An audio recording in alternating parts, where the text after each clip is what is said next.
You're expelled! Effective immediately! Pack your things and get out of my school! Principal Robert Harrison's words cut through his office like a blade, each syllable dripping with satisfaction and barely concealed contempt.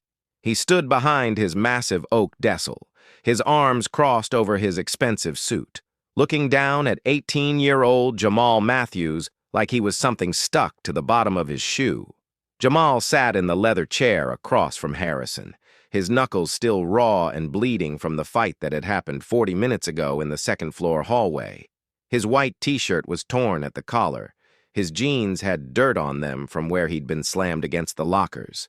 Blood from a split lip stained his chin, but he hadn't bothered wiping it away. Behind Harrison's desk, through the floor-to-ceiling windows that overlooked the school's main quad, Jamal could see students streaming out of classrooms for lunch. Normal Tuesday afternoon at Kennedy High. Nobody knew yet what had really happened in that hallway. Nobody except Jamal and the kid he'd fought, and the truth that was about to get him expelled anyway. "Mr. Harrison," Jamal said quietly, his voice steady despite the adrenaline still coursing through his system. "If you'd just let me explain what happened." "I know exactly what happened," Harrison interrupted, his voice sharp and final. "You attacked Connor Walsh in the hallway without provocation. Multiple witnesses saw you throw the first punch. There's video footage from the hallway security camera showing you initiating violence against another student. That's automatic expulsion under school district policy. There's nothing to explain." Harrison leaned forward, placing his palms flat on his desk. "What I want to know, Jamal, is why someone on academic probation, someone who's been given multiple chances despite behavioral issues, would throw away their last opportunity for graduation over what? A disagreement?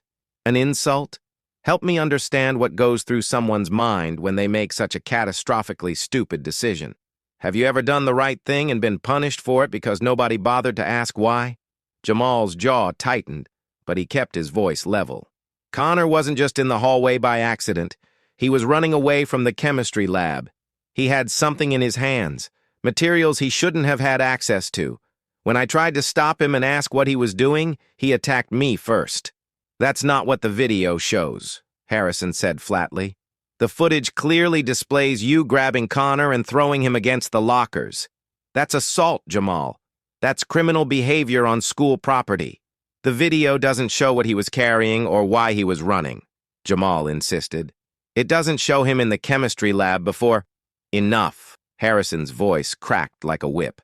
"I've heard enough excuses from you over the past 2 years. Enough justifications. Enough stories about why the rules don't apply to you. You assaulted another student. You're expelled. End of discussion." He pulled a formal expulsion letter from his desk drawer, already printed, already signed, just waiting for this moment. "Your mother has been notified. Security is waiting outside to escort you from the building. You have 15 minutes to collect your belongings from your locker. Do not speak to other students. Do not cause any additional disruptions. Leave quietly, or I'll have the police remove you." Harrison slid the expulsion letter across the desk. The official Kennedy High letterhead seemed to mock Jamal as he stared at it without touching it. 6 weeks before graduation," Harrison continued, a note of satisfaction creeping into his voice. 6 weeks from walking across that stage and getting your diploma. You threw it all away, Jamal. You did this to yourself. Nobody to blame but yourself." Jamal's hands clenched into fists on his lap, the raw knuckles sending sharp pain up his arms. "Mr. Harrison, please, just listen for 1 minute. Connor was in the chemistry lab accessing materials that Mr. Brennan keeps locked up, chemicals that students aren't supposed to touch.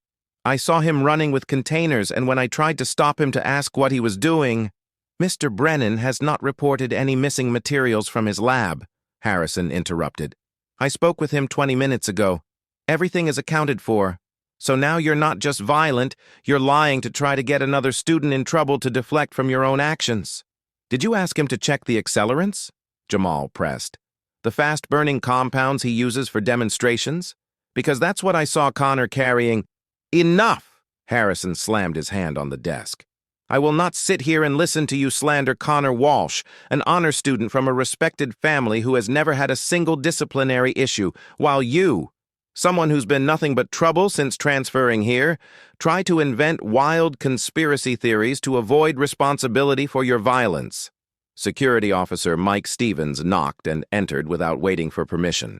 He was a large man, ex-military, who'd been working at Kennedy High for 5 years. His hand rested casually on his belt near his radio. "Mr. Harrison, I'm here to escort Mr. Matthews from the building." "Thank you, Officer Stevens." Harrison gestured toward Jamal dismissively. "Mr. Matthews was just leaving. Make sure he collects his belongings and exits school property without incident." Jamal stood slowly, his eyes never leaving Harrison's face. "This is a mistake. When you find out what Connor was really doing, when you understand why I had to stop him, the only mistake was mine," Harrison said coldly. 2 years ago, when I allowed you to transfer to Kennedy High despite your disciplinary record from your previous school. I gave you a chance you didn't deserve, and you've repaid that generosity with nothing but problems. Violence, disrespect, academic underperformance. You don't belong in a school like Kennedy High. You never did. The words hung in the air like poison gas. Officer Stevens shifted uncomfortably, clearly recognizing the racist undertones in Harrison's statement, even if the principal thought he was being subtle. "Let's go, son," Stevens said quietly to Jamal. "No point making this harder." Jamal picked up his backpack from beside the chair and walked toward the door.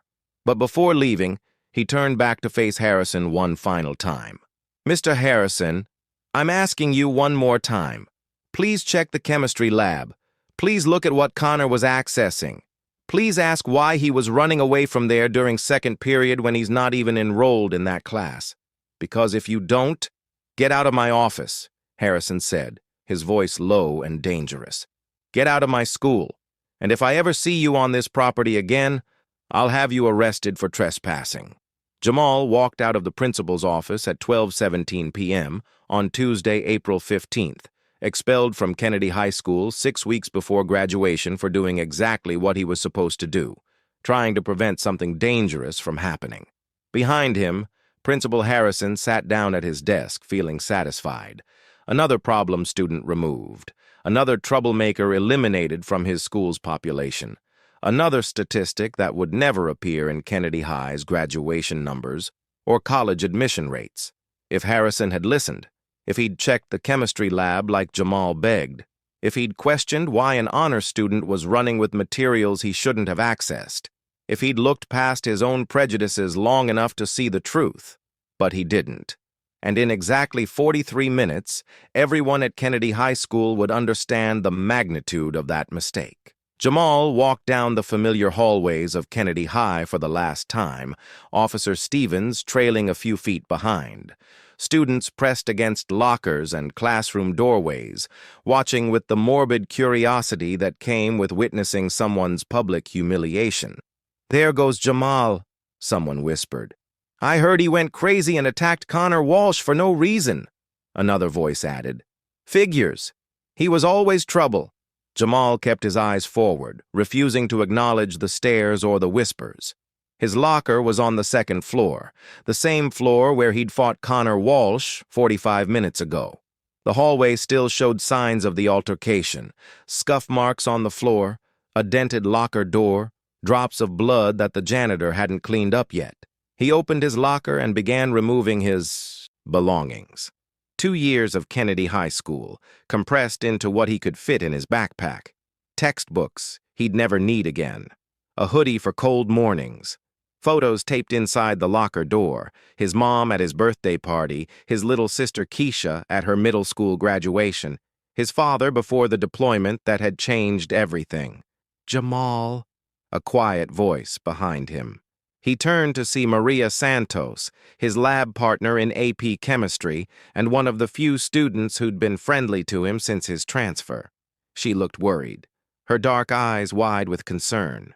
"Maria, you shouldn't be talking to me," Jamal said quietly. "Stevens is right there. You could get in trouble." "I don't care. What really happened with Connor? Everyone's saying you just attacked him, but that doesn't make sense." You don't do things like that. Jamal glanced at Officer Stevens, who was pretending not to listen while clearly listening to every word. He lowered his voice. Maria, I need you to do something for me. Go to Mr. Brennan's chemistry lab. Check if anything's missing from the accelerant cabinet, specifically the aluminum powder and iron oxide compounds he uses for thermite demonstrations. Connor was carrying containers of that stuff when I stopped him. Maria's face went pale. Thermite? Jamal, that's dangerous. Yeah, that's why I tried to stop him. But Harrison wouldn't listen. He says everything's accounted for in the lab, but Brennan couldn't have checked that thoroughly in 20 minutes. Those compounds are stored in the back cabinet. Will you check? Of course. But Jamal, why would Connor? I don't know. But he was running away from the lab with those containers. When I grabbed his arm and asked what he was doing, he attacked me, threw the first punch. But the security camera only caught me defending myself, and Harrison saw what he wanted to see. Officer Stevens stepped forward. Jamal, we need to keep moving. You've got 10 minutes before your mother arrives. Jamal grabbed the last items from his locker and slammed it shut. The metallic clang echoed through the hallway like a punctuation mark on 2 years of his life. As he walked toward the main entrance, escorted like a criminal past classrooms full of students who watched through doorway windows, Jamal's mind raced through what he knew. Connor Walsh, senior, honor student, rich family with connections to the school board. Perfect GPA, varsity lacrosse, already accepted to Stanford on early decision. The kind of student who could do no wrong in Principal Harrison's eyes. But Jamal had seen something this morning that didn't fit that perfect image. During second period, when Jamal had been excused from his English class to deliver a message to the main office, he'd passed the chemistry lab and seen Connor inside, alone, accessing the locked storage cabinet where Mr. Brennan kept dangerous compounds. Connor wasn't enrolled in second period chemistry. He had study hall. Jamal had paused outside the lab, watching through the door's window. Connor was working quickly, transferring powder from large containers into smaller ones. His hands were shaking. He kept looking over his shoulder like he expected to be caught. When Connor had finished and turned toward the door, Jamal had stepped back, not wanting to be seen. But their eyes had met through the window, and Jamal had seen something in Connor's expression that sent alarm bells ringing. Fear mixed with determination, the look of someone doing something they knew was wrong, but couldn't stop themselves from completing. Connor had run, literally bolted from the chemistry lab with 2 small containers in his hands, moving fast down the second-floor hallway toward the north stairwell. Jamal had followed, his instincts screaming that something was very wrong. He'd caught up to Connor near the stairwell entrance, grabbing his arm. Connor, what are you doing? What's in those containers? Connor had yanked his arm free. Mind your own business, Jamal. You're not supposed to be in Brennan's lab. You're not enrolled in chemistry this semester. What did you take from the storage cabinet? Nothing. Get away from me. Show me what's in those containers. That's when Connor had attacked. A wild swing that connected with Jamal's jaw, followed by a shove that slammed Jamal into the lockers. The containers had fallen from Connor's hands, clattering on the floor, but thankfully not breaking or spilling. Jamal had defended himself, blocking Connor's follow-up punches and then restraining him against the lockers. He'd grabbed one of the containers to see what Connor had been stealing. Aluminum powder, fine metallic dust that burned incredibly hot when ignited, used in thermite reactions that could melt through metal and concrete. The second container held iron oxide, rust in powdered form, the other component of thermite. Together, those 2 compounds created an incendiary mixture that burned at over 4,000 degrees Fahrenheit. A mixture that couldn't be extinguished with water, a mixture that could burn through steel beams and concrete floors. Connor, what the hell are you planning to do with this? Jamal had demanded, holding up the container. Give it back! Connor had lunged for the powder, his eyes wild with something that looked like panic.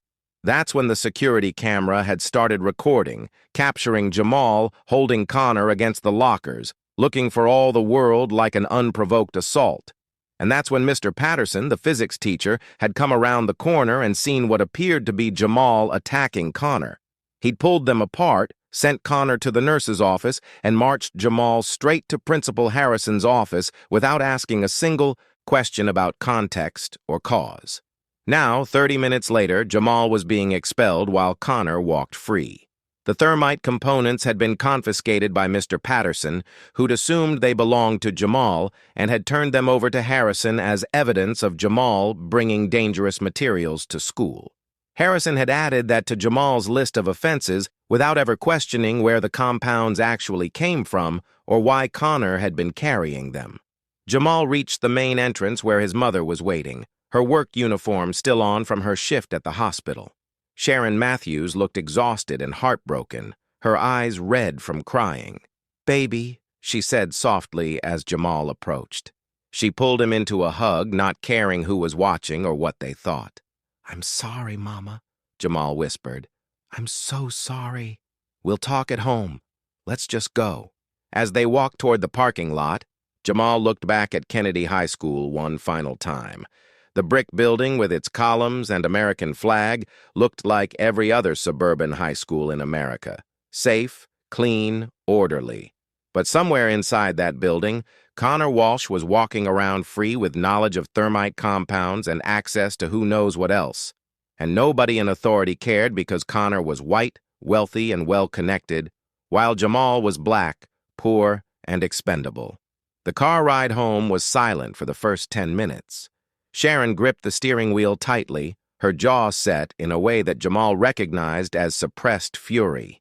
Finally, she spoke. "Tell me what really happened, all of it." Jamal explained everything. Seeing Connor in the chemistry lab, the stolen thermite components, Connor's panic and aggression, the fight, the security camera that only showed part of the story, Harrison's refusal to listen or investigate. Sharon pulled the car over to the side of the road, put it in park, and turned to face her son fully. "You're telling me that boy stole dangerous chemicals, attacked you when you tried to stop him, and you're the one who got expelled?" "Yes, ma'am." "And Harrison wouldn't listen when you explained? He said Connor's an honor student from a good family who would never do anything wrong, and I'm just a troubled kid making up lies to avoid responsibility." Sharon closed her eyes, her hands trembling on the steering wheel. "This is because you're black. I know. No, baby. I don't think you do know. Not fully." She opened her eyes, and Jamal saw tears streaming down her face. "Harrison looked at you and Connor, and he made a decision about who was capable of violence and who was capable of being a victim based solely on the color of your skin. He saw a white honor student and a black transfer student, and his prejudices filled in the rest of the story." She wiped her eyes roughly. "Your father dealt with this same thing in the Army, being assumed to be the problem even when he was solving problems, being disciplined for speaking up when something was wrong, being told he was too aggressive, too threatening, too much, just for existing while black in spaces where people like us aren't supposed to be." "Mama, I tried to tell Harrison about the thermite. It wouldn't have mattered what you said," Sharon interrupted. "Once he decided you were the villain in his story, no evidence would change his mind. That's how this works, Jamal. That's what I've been trying to prepare you for your whole life." She pulled back onto the road, heading toward their apartment. "We're going to fight this. I'm calling a lawyer tonight. We're going to appeal this expulsion. But baby, I need you to understand that this fight might not end the way we want. The system is designed to protect kids like Connor and punish kids like you." At 1:03 p.m., Maria Santos was standing outside Mr. Brennan's chemistry lab, trying to work up the courage to check the accelerant cabinet like Jamal had asked. Mr. Brennan was at lunch. The lab was empty and unlocked. He always left it open during the day so students could access homework, help materials, and reference books. Maria slipped inside and went straight to the back cabinet where dangerous compounds were stored. The cabinet was locked, but Maria knew where Brennan kept the key, in his desk drawer, an open secret among AP chemistry students who sometimes needed after-hours access for projects. She opened the cabinet and began checking inventory against the list posted inside the door. Sodium, present. Potassium, present. Magnesium strips, present. Then she reached the accelerants section. Aluminum powder, Container present but nearly empty. Should contain 500 grams. Contains approximately 50 grams. Iron oxide powder. Container present but approximately 300 grams missing. Maria's hands started shaking. Jamal had been right. Connor had stolen nearly a pound of thermite components. But why? And what was he planning to do with... A sound from the hallway made Maria jump. She quickly returned the inventory list to the cabinet, locked it, and put the key back in Brennan's desk. She needed to tell someone. Principal Harrison, a teacher, someone in authority. But would they listen to her? Would they believe that Connor Walsh, perfect, wealthy, honor student Connor, had stolen dangerous chemicals? Or would they dismiss her concerns the same way they dismissed Jamal's? Maria pulled out her phone and called Principal Harrison's office. The secretary answered. "This is Maria Santos. I need to speak with Principal Harrison immediately. It's urgent." "I'm sorry, Maria, but Principal Harrison is in a meeting with the superintendent. Can this wait until after lunch?" "No, it really can't. It's about the fight this morning, about Connor Walsh and..." "The matter has been resolved," the secretary interrupted. "The student responsible has been expelled. There's nothing further to discuss. But there's missing chemicals from the lab, dangerous chemicals. Connor took them. Maria, making false accusations against another student is a serious offense. I suggest you focus on your own academics and not get involved in matters that don't concern you." The line went dead. Maria stood in the empty chemistry lab, staring at her phone, feeling the same helpless frustration Jamal must have felt in Harrison's office. At 1:17 p.m., Connor Walsh sat in the student parking lot in his BMW, hands gripping the steering wheel, trying to calm his breathing. Everything had gone wrong. Jamal had seen him in the lab, had followed him, had grabbed the containers and seen what he'd stolen. But it was okay. It was fine. Jamal had been expelled. Nobody believed him. Harrison had dismissed his accusations without investigation. Connor reached into his backpack carefully, gently, and pulled out a water bottle that didn't contain water. Inside was the thermite mixture he'd prepared before Jamal interrupted him. Aluminum powder and iron oxide, combined in precise ratios that Connor had researched obsessively for the past 3 weeks. He'd needed more than what he'd mixed before the fight. He'd planned to make a larger batch during lunch. But now the lab would be watched. Brennan would probably notice the missing compounds eventually. The window for his plan was closing. It didn't matter. What he had was enough. Connor pulled out his phone and looked at the photo he'd been staring at for weeks. A screenshot of an email that had destroyed his perfect future. "Dear Connor Walsh, after careful review, Stanford University has decided to rescind your early admission acceptance effective immediately." The email went on to explain that Stanford had discovered Connor's essay, the beautiful, personal, perfect essay about overcoming adversity, had been plagiarized from an obscure blog post written 5 years ago. How had they found out? Connor still didn't know, but the result was devastating. Stanford had not only rescinded his acceptance, but had reported the plagiarism to other universities. His applications to Harvard, Yale, Princeton, all rejected within days. His perfect future had evaporated overnight, and he couldn't tell his parents, couldn't admit what he'd done, couldn't face the disappointment and rage and social humiliation that would follow. So Connor had developed a different plan, a plan that would make his plagiarism scandal disappear in the chaos of something much bigger, a plan that would give him the victim status he needed to reapply to universities with a compelling excuse for why his senior year had fallen apart. The thermite in his water bottle would burn at over 4,000 degrees Fahrenheit, hot enough to melt through the floor of the administrative office, hot enough to destroy the filing cabinets containing disciplinary records and academic transcripts, hot enough to create enough chaos and damage that Connor could claim trauma, depression, inability to complete his senior year, all valid excuses for grade drops and behavioral changes.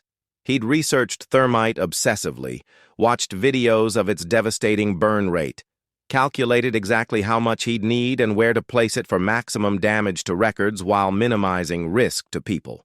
The administrative office was on the first floor. Lunch period meant most staff would be out of the building. The fire alarm system would trigger within minutes, giving everyone time to evacuate. Nobody would get hurt. Except Connor had made a mistake. The office floor was directly above the school's central electrical system and gas lines. Information Connor hadn't found in his research because the building plans weren't publicly available. He didn't know that thermite burning through the floor into the electrical system would cause an explosion that could bring down a significant portion of the building. He didn't know that the controlled damage he'd planned would become a catastrophe that could kill people. He only knew that at 1:45 p.m., during the transition between lunch and fifth period when the administrative office would be mostly empty, he'd go inside, place the thermite mixture under the filing cabinets, ignite it with the magnesium strip he'd also stolen, and walk away. By the time anyone realized what was happening, it would be too late to stop it. Connor checked his watch. 1:22 p.m., 23 minutes until execution. At 1:28 p.m., Jamal sat in his family's small apartment, staring at his phone. He'd been expelled. His future at Kennedy High was over. 6 weeks before graduation, his chance at a diploma had been taken away. But he couldn't stop thinking about Connor, about the thermite, about the panic in Connor's eyes that suggested he was planning something beyond just stealing chemicals as a prank or to sell. Jamal opened his laptop and started researching thermite. What he found made his blood run cold.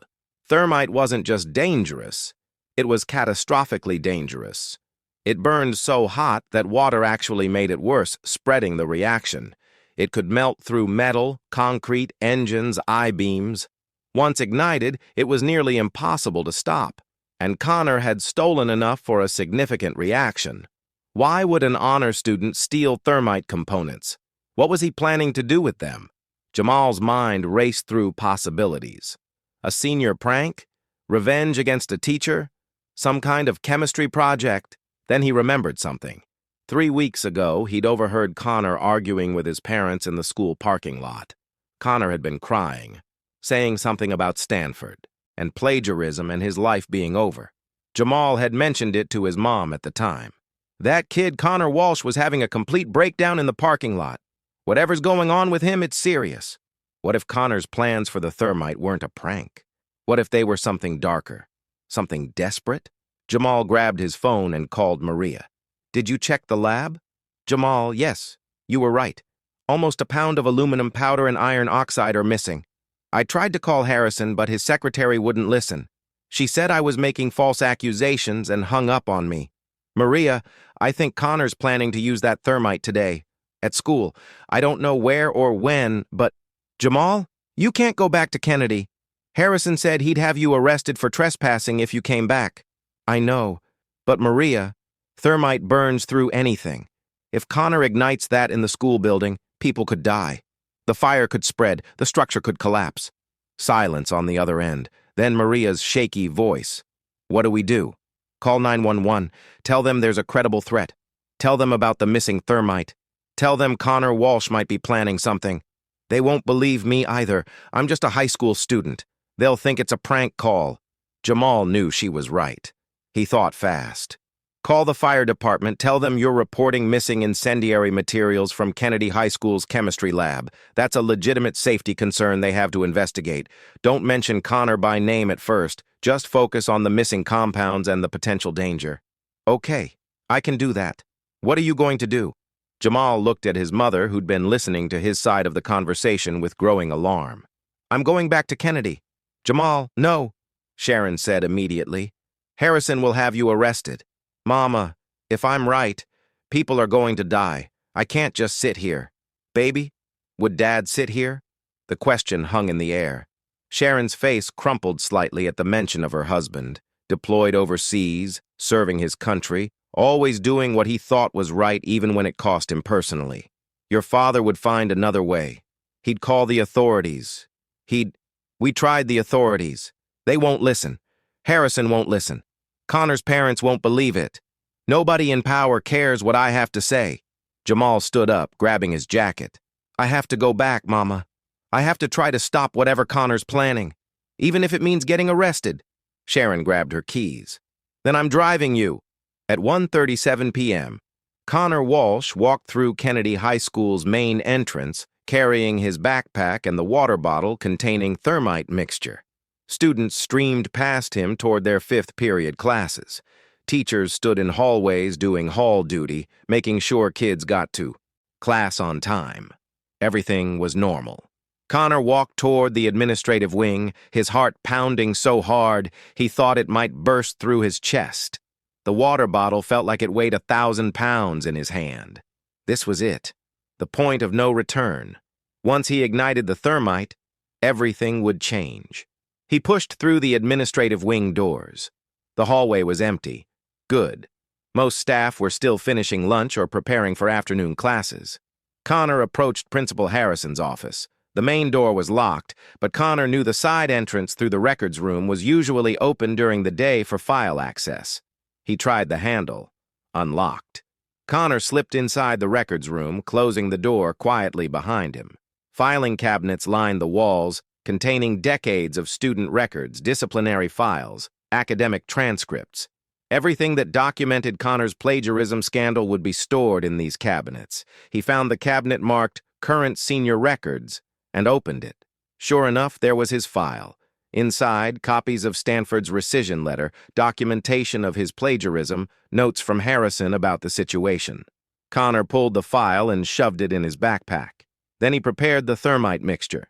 He poured the contents of the water bottle carefully onto the floor beneath the filing cabinets, creating a small mound of aluminum and iron oxide powder. From his pocket, he pulled a magnesium strip, stolen from the same chemistry lab cabinet. Magnesium burned white-hot and was nearly impossible to extinguish, perfect for igniting thermite. Connor held the magnesium strip in his trembling hand, a lighter in the other. Once he lit the magnesium and dropped it on the thermite mixture, he'd have about 5 seconds before the reaction started. 5 seconds to get out of the room. 5 seconds to begin the destruction that would give him back his future.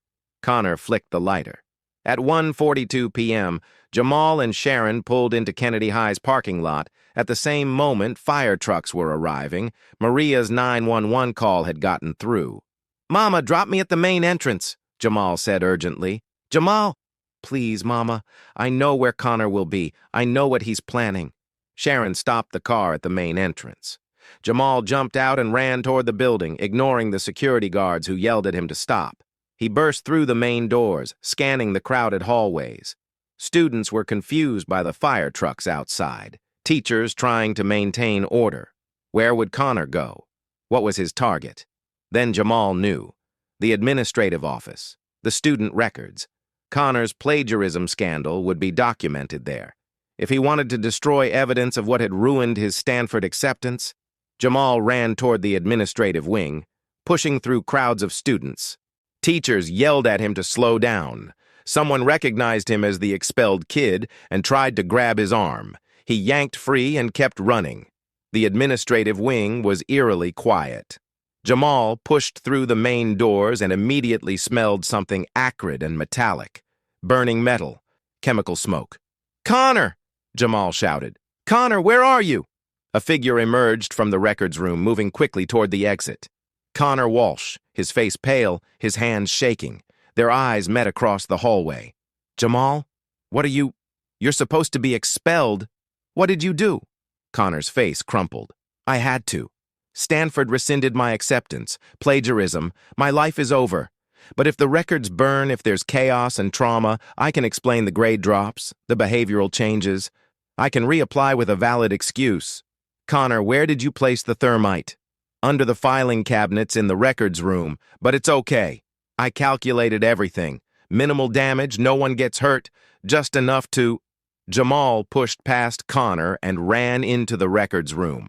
The thermite mixture was already ignited. White-hot fire burned beneath the filing cabinets. Flames so bright Jamal had to shield his eyes. The metal cabinets were already glowing red, beginning to melt. But that wasn't the worst part. Through the floor, which was already beginning to buckle from the intense heat, Jamal could see exposed electrical conduits and what looked like gas lines.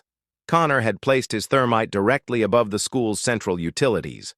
When that thermite burned through the floor into the electrical system, it would cause an explosion that could bring down this entire wing of the building, and there were over 200 students in the school. Jamal's mind raced. Thermite couldn't be extinguished with water. Sand might smother it, but there was no sand nearby. Fire extinguishers wouldn't work. The chemical reaction didn't require oxygen. The only option was containment. Stop it from reaching the utilities long enough for the building to be evacuated. Jamal ran back into the hallway. Connor was still standing there, frozen, starting to realize his plan hadn't accounted for the utilities below. "Pull the fire alarm!" Jamal ordered. "Get everyone out of the building now!" "But I'll get caught." "Connor, that thermite is going to burn through to the electrical system and gas lines. When it does, this whole wing is going to explode. People will die. Pull the goddamn alarm." The severity of what he'd done finally penetrated Connor's panic. He ran to the nearest fire alarm and pulled it. The piercing alarm began wailing through Kennedy High. Students started moving toward exits, following the practice drill they'd done dozens of times. Jamal ran to the janitor's closet and grabbed every bag of ice melt and salt he could find. Not to put out the thermite, but to create a barrier around it, slowing its spread. He rushed back into the records room, pouring the salt and ice melt compounds around the thermite burn. The floor was buckling, the heat incredible. Sweat poured down Jamal's face. He needed something more, something to absorb the heat temporarily. The filing cabinets, full of paper. Jamal grabbed files and started pulling them out, creating a dense layer of paper around the thermite burn. Not to smother it, that wouldn't work, but to create a heat-absorbent barrier that might slow the burn long enough for everyone to evacuate. The thermite was melting through the floor. Any second now, it would reach the electrical conduits. Jamal kept building his barrier of paper and salt, working frantically while the fire alarm wailed and smoke filled the room. Through the windows, he could see fire trucks pulling up, students streaming from exits, teachers doing head counts. The floor beneath the thermite gave way. Jamal dove backward as the filing cabinet collapsed through the weakened floor. The thermite mixture fell into the utilities space below and hit the paper barrier Jamal had dropped through the hole first. The dense mass of files absorbed some of the thermite, diluting its concentration before it could reach the gas lines. The reaction continued, but slower, spreading across multiple surfaces instead of focusing on one point. Fire crews burst into the administrative wing, full protective gear, carrying specialized equipment. "Everyone out!" the fire chief yelled. "Now!" Jamal ran. He burst out of the administrative wing just as the thermite reached the electrical system. A small explosion, contained, controlled, blew out the windows of the records room, but didn't spread further. The paper barrier had worked. It had slowed the reaction just enough to prevent catastrophic damage. Fire crews rushed in with specialized extinguishing compounds designed for metal fires. Within minutes, they had the thermite burn contained and were evacuating the last students and staff. Jamal collapsed on the lawn, coughing from smoke inhalation. Paramedics rushed over. Principal Harrison emerged from the building, his face pale, staring at the smoking administrative wing. "What the hell just happened?" he demanded. Officer Stevens, who'd been helping with evacuation, pointed at Jamal. "That kid saved the school. He contained a thermite fire that would have blown up the entire administrative wing and probably killed dozens of people." Harrison stared at Jamal like he'd never seen him before. Firefighters brought Connor Walsh out in handcuffs, his face streaked with tears. The truth was about to come out, all of it. And Principal Harrison was about to learn that the troubled kid he'd expelled had been right about everything. The fire chief approached Principal Harrison with a grim expression, his protective gear still smoking slightly from the suppressed thermite fire. Behind him, firefighters were hosing down the administrative wing, though the real damage had already been done. Structural compromise, destroyed records, and the near-catastrophic explosion that Jamal had prevented. "Principal Harrison," Fire Chief Michael Torres said, pulling off his helmet, "we need to talk about what happened here, and we need to talk about him." Torres pointed at Jamal. who was sitting on the grass being treated by paramedics for smoke inhalation. An oxygen mask covered his face, but his eyes were alert, watching everything unfold. "That's Jamal Matthews," Harrison said stiffly. "He was expelled this morning for assaulting another student. He's trespassing on school property." "That young man just saved approximately 40 lives," Torres interrupted, his voice hard. "Maybe more. The thermite fire was positioned directly above your central electrical system and main gas line. When thermite burns through structural supports into active electrical systems, it causes explosions. Major explosions. Based on where that fire was placed, we're talking about catastrophic structural collapse of your entire administrative wing and possibly the East Classroom building." Harrison's face went pale. "I don't understand. Connor said it was just a small fire." "Connor Walsh," Torres said, consulting his notes. "The student we have in custody who admits to stealing thermite components from your chemistry lab and deliberately setting an incendiary fire in your records room. That Connor wouldn't. He's an honors student. He's in handcuffs being read his Miranda rights by the police right now," Torres interrupted again. "And if it wasn't for Jamal Matthews recognizing the danger, creating a thermal barrier with available materials and slowing the burn long enough for us to get here and evacuate the building, we'd be recovering bodies instead of putting out fires." Officer Stevens stepped forward, his expression grave.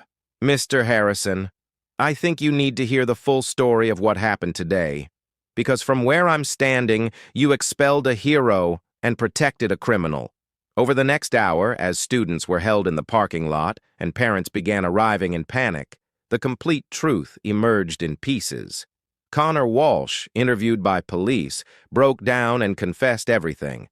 The plagiarism scandal that had destroyed his Stanford acceptance, his plan to burn the student records that documented his misconduct, his theft of thermite components from the chemistry lab, his calculation that a small, controlled fire would give him the victim narrative he needed to reapply to universities.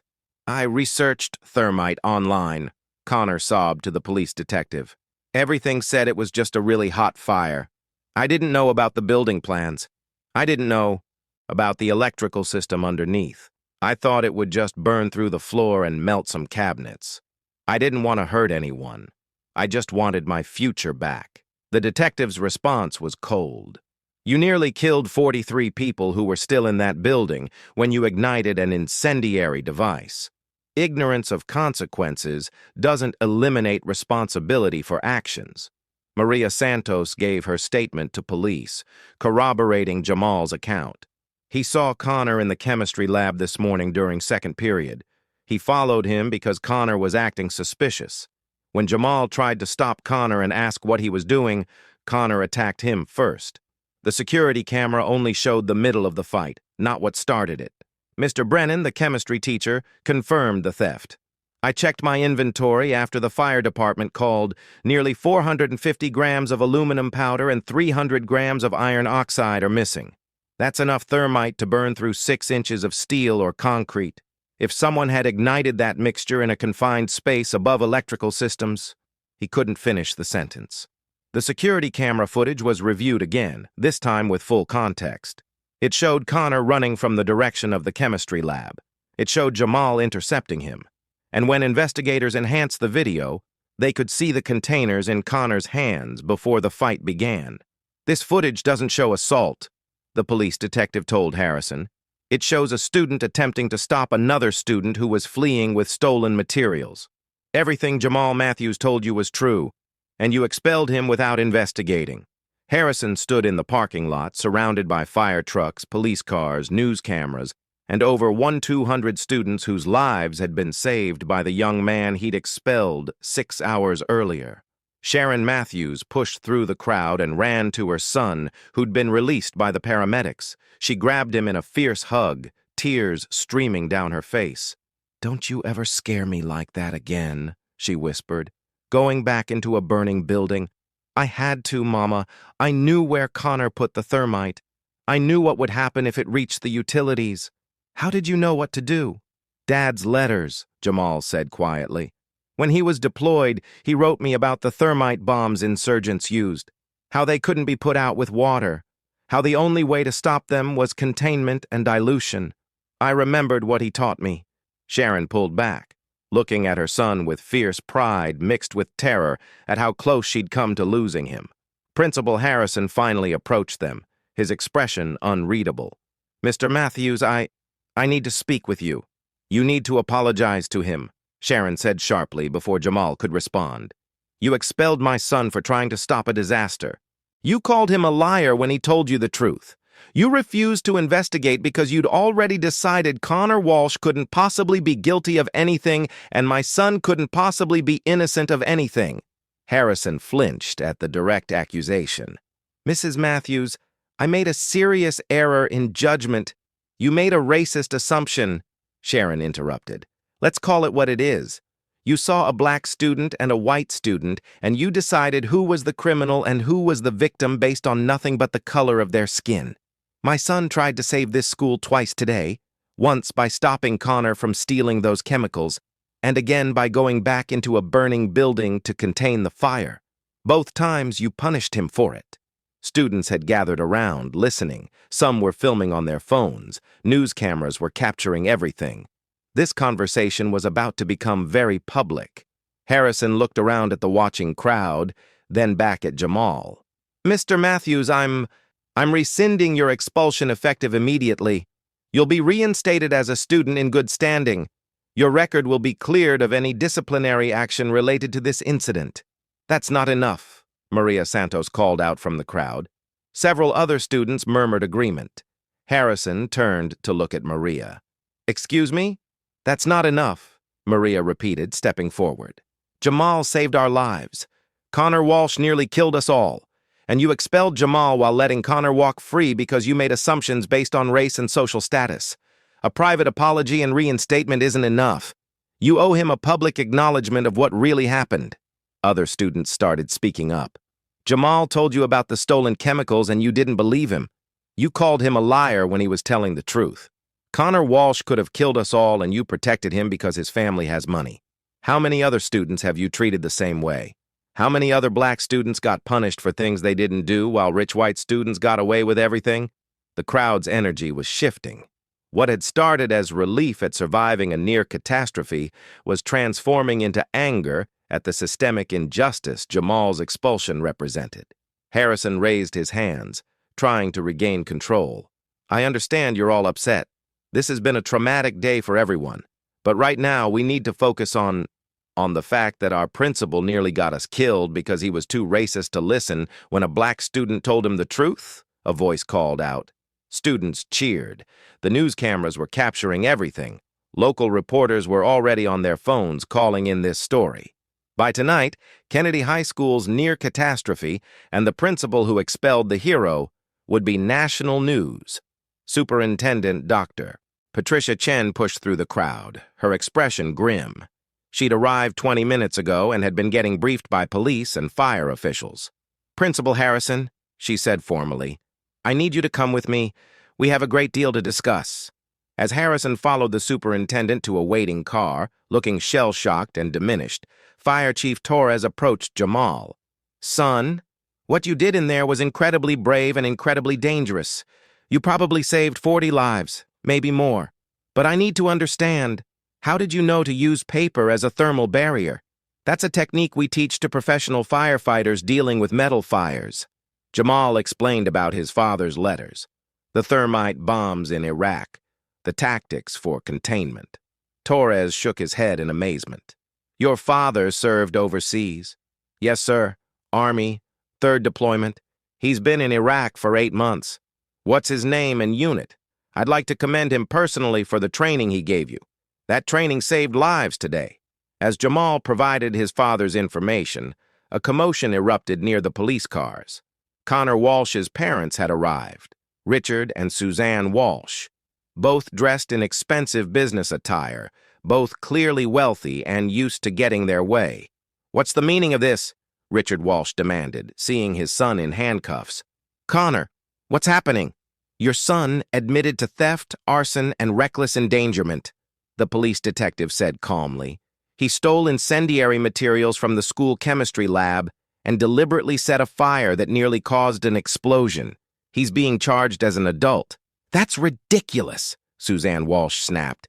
Connor would never do something like that. This is clearly a misunderstanding. He's an honor student. He's been accepted to Stanford. Stanford rescinded his acceptance 3 weeks ago for plagiarism, the detective interrupted, which appears to be the motive for today's arson. Your son was trying to destroy school records documenting his academic misconduct. The Walshes looked stunned. Connor, is this true? Connor, sitting in the police car, just nodded miserably.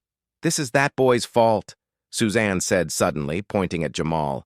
That Matthews kid. Connor told us he'd been harassing him, making accusations. Mrs. Walsh, Officer Stevens said firmly, Jamal Matthews is the only reason your son isn't being charged with 43 counts of attempted murder right now. He recognized the danger of the thermite fire and contained it before it could cause an explosion that would have killed dozens of people. Your son started that fire deliberately. Jamal Matthews stopped it from becoming a catastrophe. The Walshes fell silent, the magnitude of what Connor had done finally penetrating their protective parent instincts. As police drove Connor away in handcuffs, as parents, reunited with their children in tearful embraces, as news crews interviewed students and teachers about what had happened, Jamal sat on the grass with his mother, watching the chaos he'd prevented. You could have died, Sharon said quietly, going back into that building. But I didn't, and neither did anyone else. Your father is going to hear about this. The news will reach him somehow. He's going to be proud and terrified in equal measure. Jamal pulled out his phone and opened his father's last email, sent 3 weeks ago from Iraq. Son, remember what I've taught you. Doing the right thing isn't always rewarded in the moment. Sometimes it gets you punished, criticized, or dismissed. But you do it anyway, because your integrity isn't dependent on other people's recognition. You do what's right because that's who you are, not because of what you'll get in return. Dad already knew, Jamal said softly. He's been preparing me for this my whole life. 3 days later, Kennedy High School was still closed for structural inspection and repairs. The administrative wing had been declared unsafe. Student records were being reconstructed from backup systems, and Principal Robert Harrison had been placed on administrative leave pending a full investigation. The news coverage had been intense and unforgiving. Principal Expels hero, student while protecting arsonist, read the headline in the Chicago Tribune. Racism nearly cost lives at Kennedy High, declared the Washington Post. Student saves school after principal dismissed his warnings, reported CNN. The story had gone viral. Jamal's photo was everywhere. The senior portrait from the yearbook, showing him in a suit and tie, smiling at the camera. The contrast between that image and the narrative of a troubled student that Harrison had created was stark and damning. The school district ordered a comprehensive review of Harrison's disciplinary decisions over his 5 years as principal. What they found was a pattern that couldn't be ignored. Black students at Kennedy High were expelled at 4.7 times the rate of white students. They received harsher punishments for identical infractions. They were more likely to be suspended, more likely to be referred to police, more likely to have their explanations dismissed without investigation. The data showed what students had known for years. Kennedy High School had a massive racial bias problem in its disciplinary system, and Principal Harrison had been at the center of it. This is systemic discrimination, Dr. Chen announced at a press conference. The disparities in disciplinary outcomes cannot be explained by differences in behavior. They can only be explained by differences in how behavior is interpreted based on the race of the student involved. She continued, her voice firm. Robert Harrison will not be returning as principal of Kennedy High School.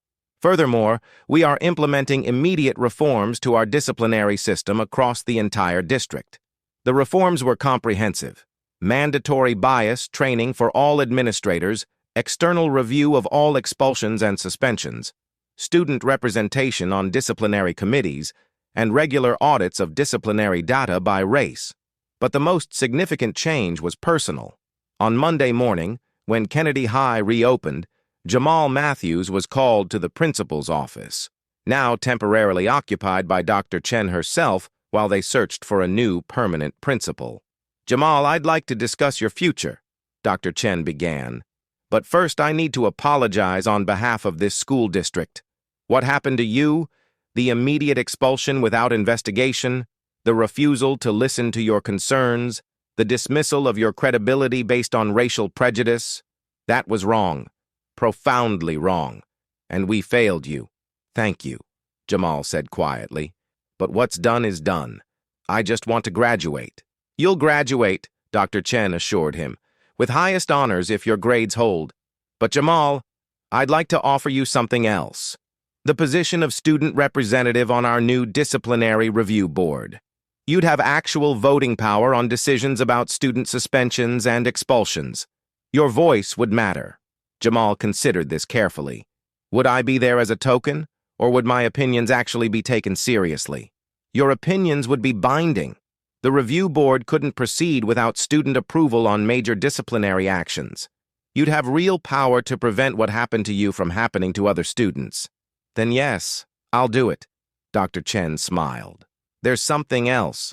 Several universities have reached out about your actions. MIT, Stanford, Harvard, they're all interested in offering you admission with full scholarships. Apparently, the combination of your academic record and your demonstration of critical thinking under pressure makes you exactly the kind of student they want." Jamal felt his throat tighten. "Stanford? The same school Connor was trying to get into?" "Yes.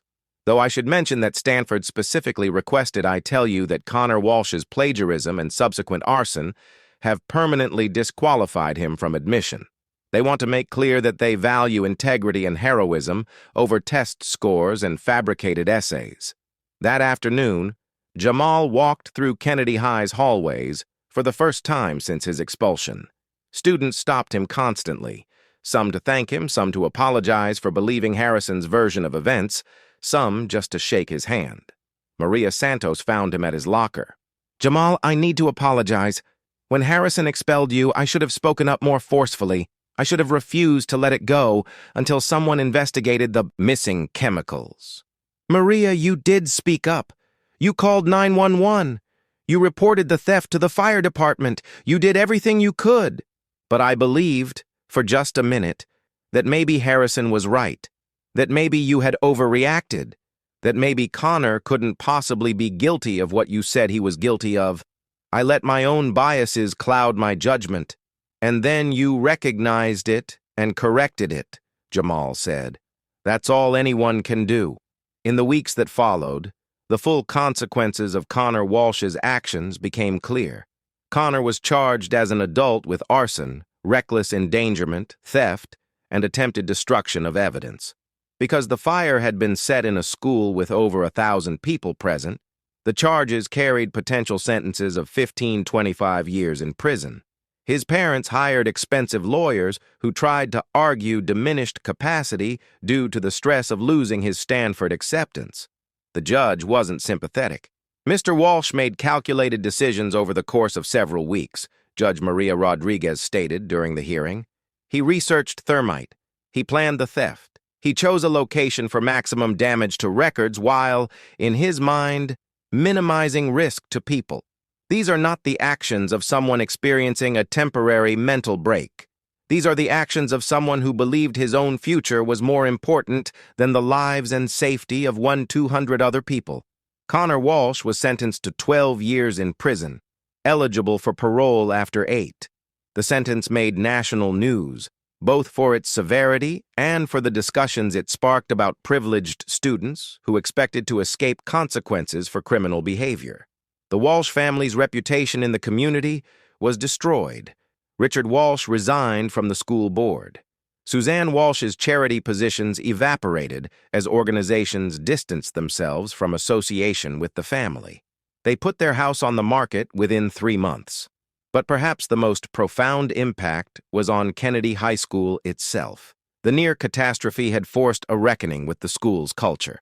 Students began organizing against discriminatory practices. They demanded and received regular reporting on disciplinary data by race. They created a student advocacy group that reviewed every suspension and expulsion for potential bias. The new principal, Dr. James Morrison, was a black educator with 20 years of experience in urban schools. His first act was to meet personally with every black student at Kennedy High to hear about their experiences.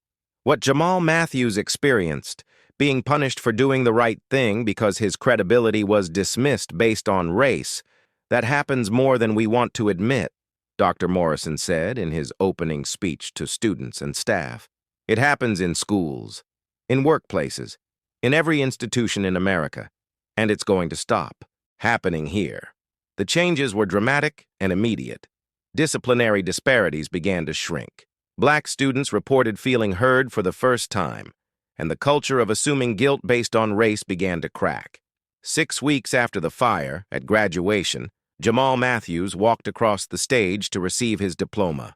The applause was deafening.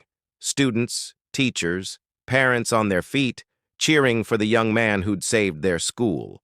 Fire Chief Torres was there to present Jamal with the department's Civilian Valor Award for extraordinary courage in the face of danger and for actions that directly prevented loss of life. Dr. Chen announced a new scholarship in Jamal's name, the Jamal Matthews Integrity Scholarship, awarded annually to students who demonstrate moral courage and principled action even when it costs them personally.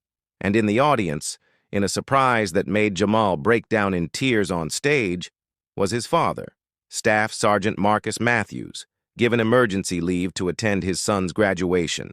Father and son embraced on stage while the crowd roared its approval. "You did good, son," Marcus whispered. "You did real good."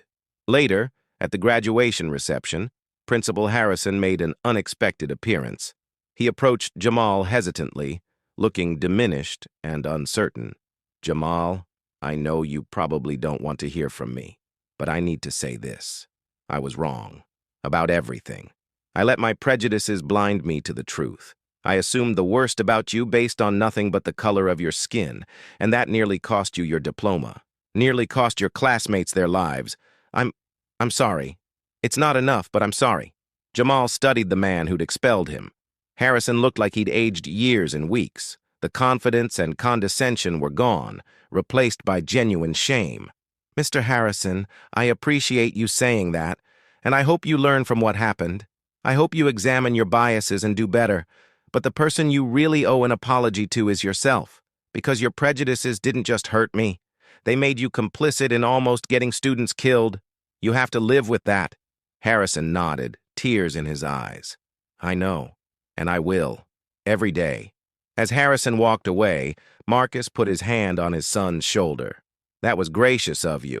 More gracious than he deserved. He's going to have to live with almost getting people killed because he wouldn't listen to a black kid. That's punishment enough." "You're wiser than I was at your age," Marcus said with pride. That fall, Jamal Matthews started at MIT on a full scholarship. He majored in chemical engineering with a minor in public policy, determined to use his technical knowledge to create systems that prevented disasters, rather than just responding to them. He stayed in touch with Kennedy High's student advocacy group, mentoring younger students who faced disciplinary actions they believed were biased. He wrote op-eds about racial disparities in school discipline. He spoke at conferences about the importance of listening to students from marginalized communities. And every year, on the anniversary of the fire, he returned to Kennedy High to speak to students about integrity, courage, and the importance of doing what's right, even when authority figures tell you you're wrong. 3 years ago, I was expelled for trying to stop a disaster, Jamal told an auditorium full of students at one such speech. I was called a liar and a troublemaker. I was told I didn't belong in a school like Kennedy High, all because the principal couldn't imagine that a white honor student might be dangerous and a black transfer student might be telling the truth. He paused, looking out at the diverse faces in the audience. Students of every race, many of them facing their own battles with assumptions and stereotypes. But here's what I learned. Your integrity isn't determined by whether authority figures recognize it. Your worth isn't determined by whether people in power validate it. You do what's right because it's right. Period. The recognition and rewards might come later. They might never come at all. But you'll know who you are. And that knowledge is worth more than any diploma or award. The students applauded. But Jamal wasn't finished. And if you're in a position of power, If you're a teacher, an administrator, someone who makes decisions about other people's lives, I need you to hear this. Your assumptions about who's credible and who's not, who's trustworthy and who's dangerous, who deserves the benefit of the doubt and who deserves immediate punishment, those assumptions are killing people. Literally. Connor Walsh nearly killed 43 people because Principal Harrison couldn't imagine that his assumptions about race and class might be wrong. Question your assumptions. Investigate before you judge. Listen to students even when they're telling you things you don't want to hear, because the life you save might be your own. As Jamal left the stage that day, students surrounded him with questions, with thanks, with stories of their own experiences with bias and discrimination. He listened to each one, offered advice where he could, and reminded them that change was possible when people refused to accept injustice quietly. Maria Santos, now a college sophomore studying biochemistry, had stayed close with Jamal.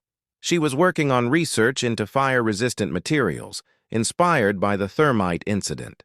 "You know," she said to Jamal after his speech, "you didn't just save lives that day, you changed the entire culture of this school. The student advocacy group you inspired has prevented 17 expulsions that were probably racially biased. 17 students who would have lost their chance at graduation are still here because of reforms that started with your case. It shouldn't have taken a near catastrophe to make people care about fairness," Jamal said, "but I'm glad something good came from it. More than something good, you proved that excellence and integrity don't have a color, that heroism can come from anyone, and that the people in authority aren't always the people who deserve it." Years later, Dr. Jamal Matthews, by then with a PhD in chemical engineering and a position at the National Institute of Standards and Technology, was invited to testify before Congress about racial disparities in school discipline. He brought with him the expulsion letter Harrison had given him, now framed on his office wall as a reminder. "This letter expelled me for fighting," Jamal told the congressional committee. "It didn't mention that I was trying to stop a theft. It didn't mention that I was trying to prevent what I believed was a dangerous situation. It didn't mention that the other student attacked me first. It only mentioned that I was violent and deserved immediate expulsion." He held up the letter for the cameras. This is what happens when authority figures make assumptions based on race instead of investigating based on evidence. Students get expelled for being heroes. Criminals go free because they don't look like criminals. And schools almost burn down because principals are too prejudiced to listen when students tell them the truth. His testimony contributed to federal legislation requiring bias training for school administrators and regular audits of disciplinary disparities. But perhaps his most important legacy was simpler and more personal. Every year on the first day of classes at Kennedy High School, new students gathered in the auditorium for orientation. And every year, Dr. Morrison, still principal after all these years, told them the story of Jamal Matthews.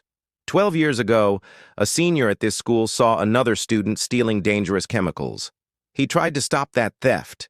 He tried to warn administrators. He was expelled for his efforts. And then, when that other student set a fire that nearly killed dozens of people, the expelled student came back, despite being threatened with arrest, and saved everyone's lives. Morrison paused, letting that sink in. Jamal Matthews taught us that heroism doesn't always look the way we expect it to, that the students we dismiss as troublemakers might be the ones who save us, that our assumptions about who's dangerous and who's safe, who's trustworthy and who's not, those assumptions are often exactly backward. He looked out at the sea of young faces.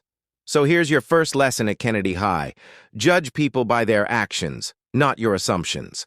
Listen even when someone's telling you something you don't want to hear. And remember that the most important thing you can do in life is the right thing, even when nobody's watching and even when doing right gets you punished instead of praised. Because that's how you change the world. One principled action at a time. Even if it costs you everything. The students listened. Some were skeptical. Some were inspired. But all of them had heard the story that would follow them through their time at Kennedy High.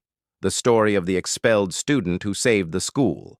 And somewhere Dr. Jamal Matthews was living proof that doing the right thing, even when punished for it, even when dismissed and expelled and threatened, was always worth it in the end.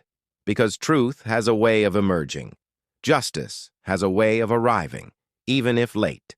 And excellence has a way of proving itself, no matter how many people try to deny it.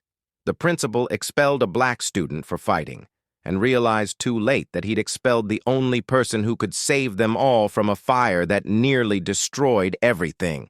Sometimes the people we dismiss as problems are actually the solutions we desperately need. Sometimes the voices we silence are speaking the truths that could save us. And sometimes doing the right thing means being punished in the moment so that everyone else can survive to see tomorrow. If this story moved you, if you believe students deserve to be heard regardless of race, if you want to see more accounts of courage triumphing over prejudice, subscribe now. Share this with someone who needs to understand that assumptions based on appearance can be deadly. Comment below about times you've witnessed someone being dismissed for telling an inconvenient truth. These stories happen every day in schools across America. Your engagement spreads awareness that heroism comes in every color, that integrity matters more than compliance, and that the students we expel today might be the leaders we desperately need tomorrow. Hit subscribe, share this video, leave your thoughts. Because Jamal Matthews saved a school that had just expelled him, and his story proves that excellence and courage don't ask permission to exist. They simply exist, waiting for the rest of us to be wise enough to recognize them.